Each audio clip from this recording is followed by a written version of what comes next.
Welcome back to another exciting episode of Hidden Secrets in Books. And you guys know I only bring the best of guests to my show. We call them the top 1% of guests, special guests on the show. And as always, our guests, they are authors, those who have written a lot of, they have, they have embedded a lot of wisdom in books, things that you can only find in books. Their experiences and their stories are be written in books. So, our guest today is Pesa Shayo. Pesa is an author, of course, and co-founder of Live Your Best Marriage. Pesa, welcome to the show. Thank you very much, Dominic. I'm very excited to be here. All right, Pesa. So, I would like you to introduce yourself to my audience. Yes, um, yes, I'm Pesa, and originally I'm from Africa, and I'm from Kenya, and I've been married for about 20 years, and we have four daughters. And as Dominic has said, we run Live Your Best Marriage, LIVE, Your Best Marriage, where we help Christian couples, especially those who come from different cultures, create a united front against situations like in-laws problems, loyalty, culture problems, and boundaries. And our latest book is the 500 ways to embrace and blend and celebrate your unique differences.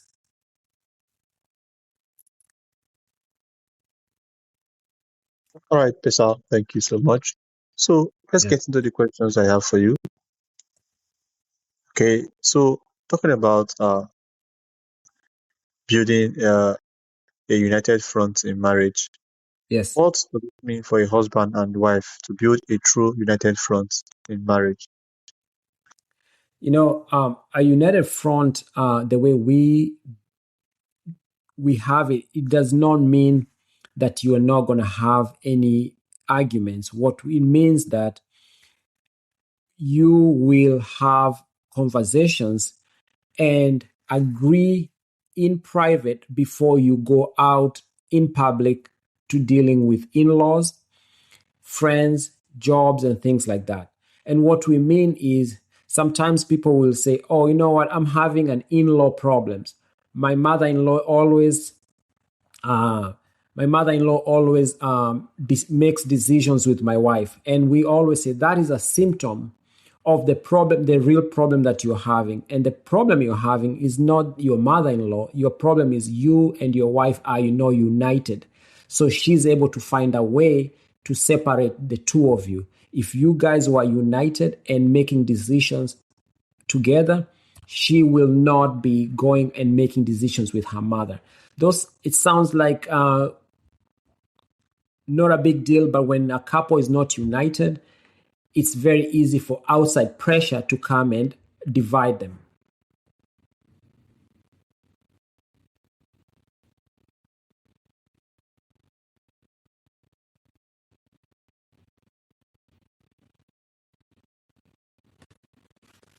Okay, thank you so much, Pesa. Yes, So, yes.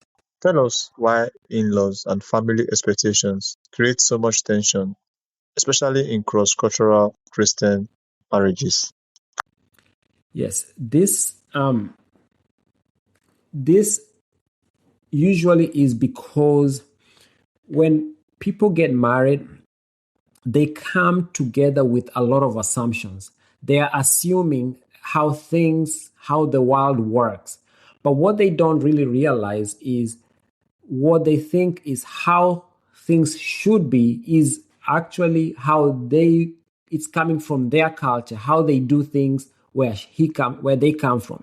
And when you are married to somebody who's from a different culture, you start realizing what you thought is how things should be done. It's not that way. For example, you might think that naming kids, for example, in our marriage, I grew up assuming that when it's time to name our kids, they'll be named after my grandparents. That's how we've done it in my culture, and that's just how it was going to be done. Where my wife comes from, she's the mother, She has gone through 9 months of pregnancy. She felt like she has to decide the name of the baby. And that was a big conflict because I'm coming and I believe me and my family are believing we need to name this child. This is our child. We need to name it. And she is also disagreeing. Eventually, we had to come and have a compromise where chose the first name, I chose the second name, and then the last name is our family name. But although that sounds very simple, at that time it was such a big problem because nobody was willing to give in. Me and my family of origin were like, we were very adamant on how things should be done. She was also adamant, but we had a child and we had to figure out a way to make it work. And those are the things that some people might say, oh, that's just because you are in a cross-cultural marriage. But sometimes, even if you are from the same culture, sometimes people think differently. And being able to come up with compromises, I think, can be a very important thing in any marriage.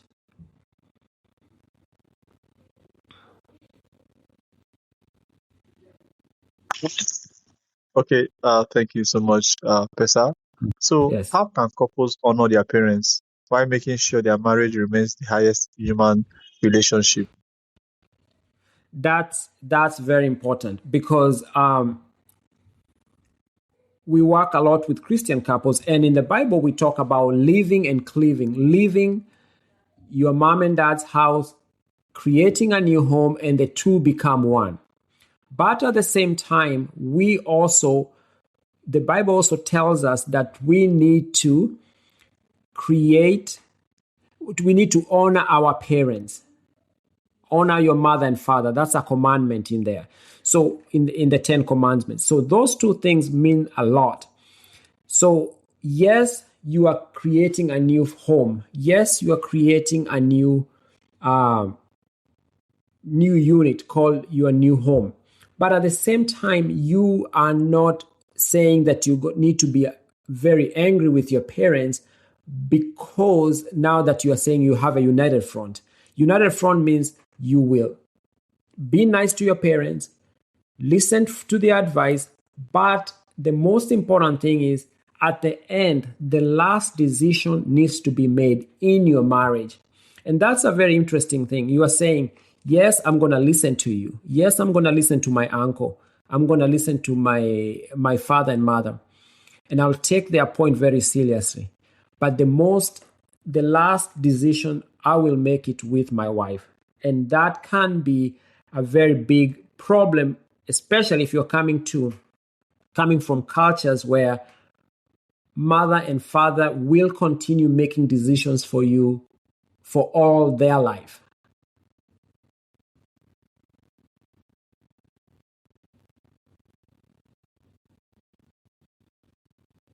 Yeah. Okay, thank you so much, Pesa. Yes. So, uh, how Yes. should a wife or husband respond when they feel their spouse is consistently choosing their family over their marriage? Say that again. How should a wife or a husband respond when they feel their spouse is consistently choosing their family over the marriage? Oh, yes, that is very important. That's very, very important because um, seems like the issue here is loyalty.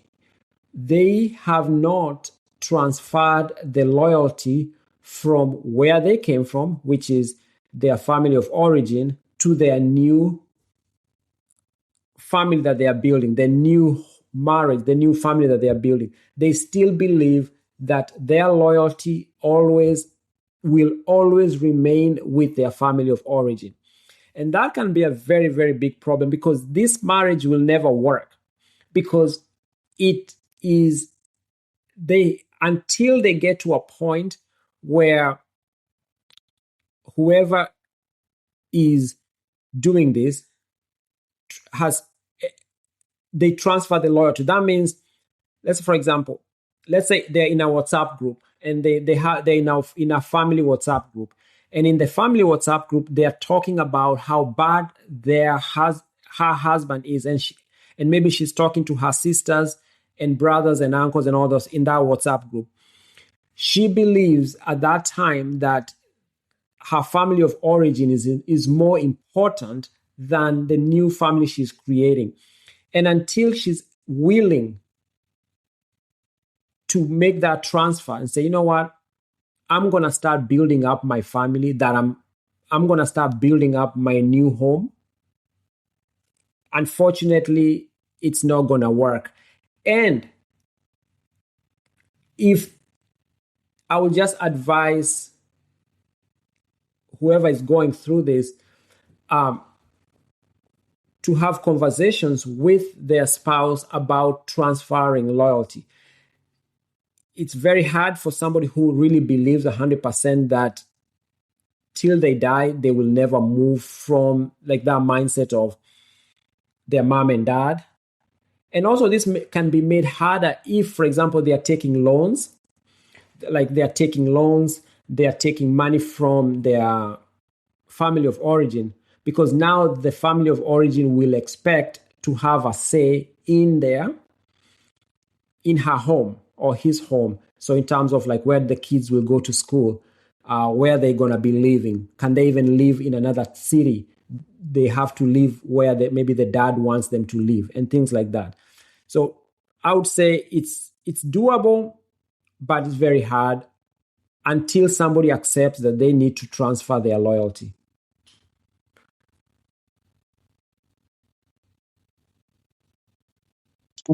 All right, thank you so much, Pesa. Yes.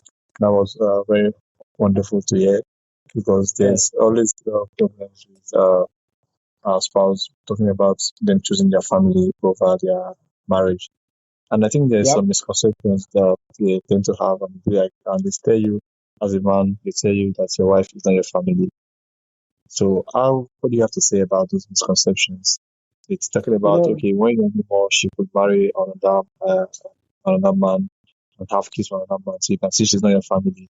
So you don't need to treat her as family. What do you have to say about that? brother, that is a very good question, because I hear that a lot. Somebody will say, "Oh, you know what? I listen to what you're saying, but you know what? Blood is thicker than water. I'm gonna stick with my family." But you also have to know that your mother came from somewhere else. If you really do the math, she did not come from. She came from a different family, and they created a new family. That's how you ended up having. And if you so, why is it okay that for your mom and dad, for them to have a family, and she came from a different place, your dad came from a different, and they created a family, and you view that as more important than the one you are doing right now, that you view that as more important than what you're creating right now, and you are hoping that your children in the future will be looking at you and getting advice from you. Because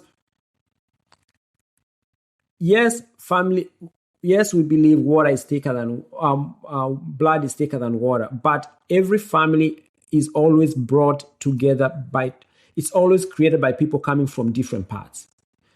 And what we don't want to accept is it's the same way that needs to happen in your situation too.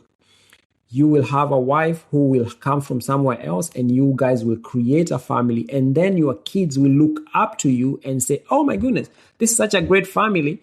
We will try to be like them." See? So yes, it's important to be logical about it and realize that all families have to start somewhere.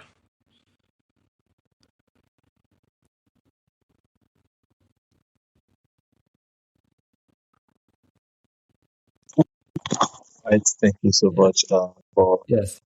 I've called that like it's a misconception that you have just ironed out here in that answer. So, what Yes. role does faith play in helping couples handle conflicts, cultural differences, and outside pressure? You know, so handling conflict, I think the first thing that we've learned, and also talking to reading books, also reading the Bible, we have found out the best thing is you need to be friends. And that sounds so simple, but when you really think about it, when you get married, you are marrying your friend. You are marrying, you're saying, you know what, I like her. I'm going to go through all this so that we can be married, so that we can have a life together. That's true for many people. What happens is we come together with a lot of expectations. Oh, you know what? This is how my wife's going to be. Oh, this is how we're going to raise our kids, without having that conversation.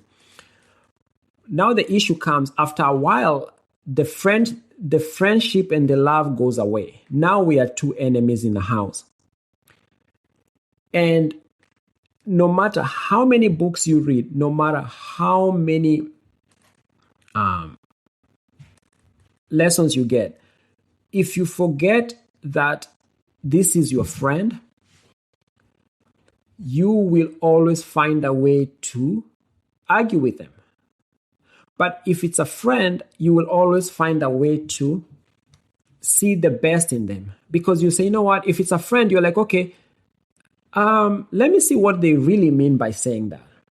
I don't really think they mean it that way. Maybe you're always giving them the benefit of doubt.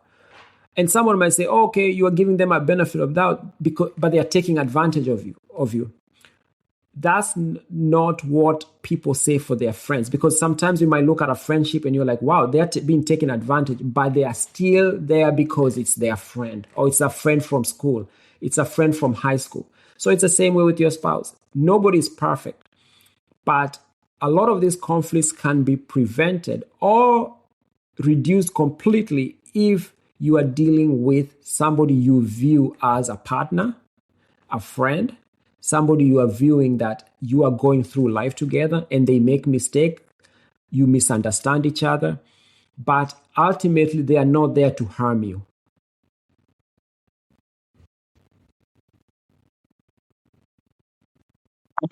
Right, Pesa. So couples from very different cultural or family backgrounds, Yes. because there's some misconception as well that it is difficult to marry outside your cultural family background. Most people say cultural backgrounds. Most people say different religious backgrounds as well. So, what is the key to creating unity instead of division? Okay. From my experience and experience of talking to a lot of people, the key is being aware that when you are coming in, you are coming with a lot of assumptions. You really might not even know that you have these assumptions. And what I mean by this is you might be thinking what you think is how things needs to be done. You might believe that is how things are supposed to be done. Let me give you an example. During my marriage, in the beginning of my marriage, I was raised in a place where men are supposed to work hard, provide for their family financially. That was how people don't even talk about it. You just know. You know that's what a man's supposed to do. A good man, where I came from, their family was well taken care of financially.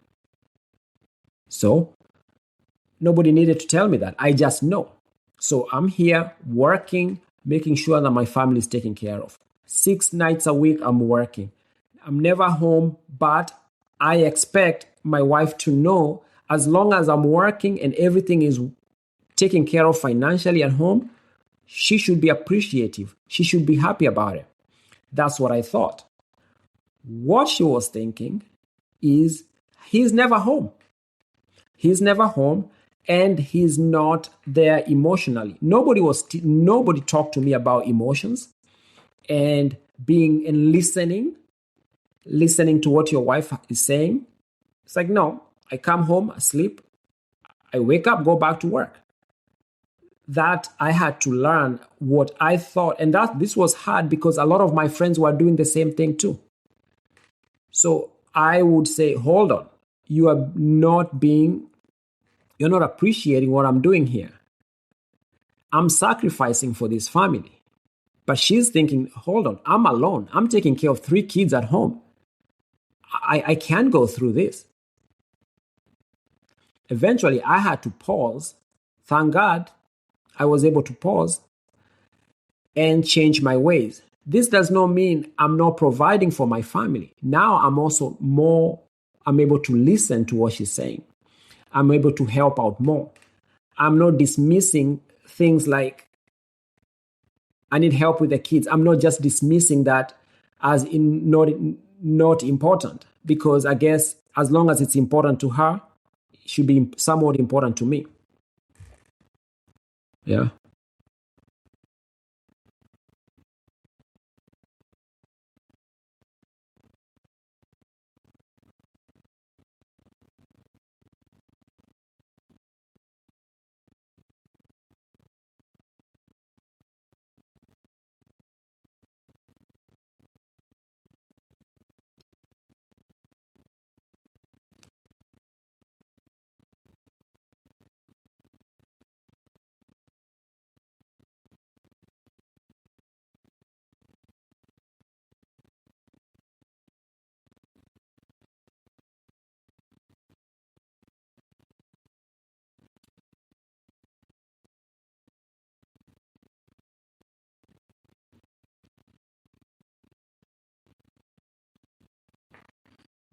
All right, Pesa. Here is my final question for you. Okay. What is one practical step every couple can take this week to stop fighting each other and start facing life's pressures as one team? Thank you. What I think they can do, if you're listening to me and you are having these problems in your house, I think the most important thing you can do tonight is when you get back home, um, just put the phone away. Put the phone away, especially when you're having a conversation. Let's say you came from work, you're having a conversation with your wife or husband. Uh, when somebody's talking to you and having a conversation, I think the most important thing is that can really make a big change is listen, put the phone away, really show that you really care about what they're talking about. It might not mean a lot to you, but showing them that it means something, they will actually respond better. So some of the fights that go on every day can be stopped by just listening and actually acting like you care about what the other person is talking about. Now, you can make it even better by showing that you want to help more, but just putting the phone away and listening and not being defensive can really help out.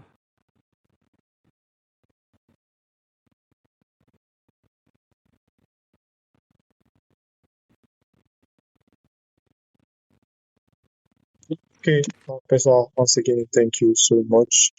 Thank you for sharing such a practical and faith-filled wisdom on building stronger marriages. The message reminds us that the healthiest relationships aren't those without challenges. They are the ones where husband and wife choose to stand together as one team. So, for those that would like to connect with you and learn more about your book, how can they Yeah, do that? they can always go to our website, which is liveyourbestmarriage.com. And the live is LIVE, liveyourbestmarriage.com. And if they are on Instagram, we can always connect at Live Your Best Marriage on Instagram, LIVE Your Best Marriage on Instagram. And if they're there, just send me a DM.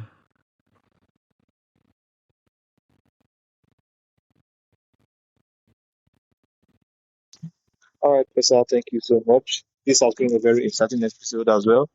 Thanks to all my listeners as well. You guys are the reason why we are able to do this and come here and have wonderful guests on the show. Thank you all so much, and I'll see you again on another episode of Hidden Secrets in Books. Bye, guys. Thank you so much, Pesa, Thank for you very coming to my much. show. Okay, bye bye.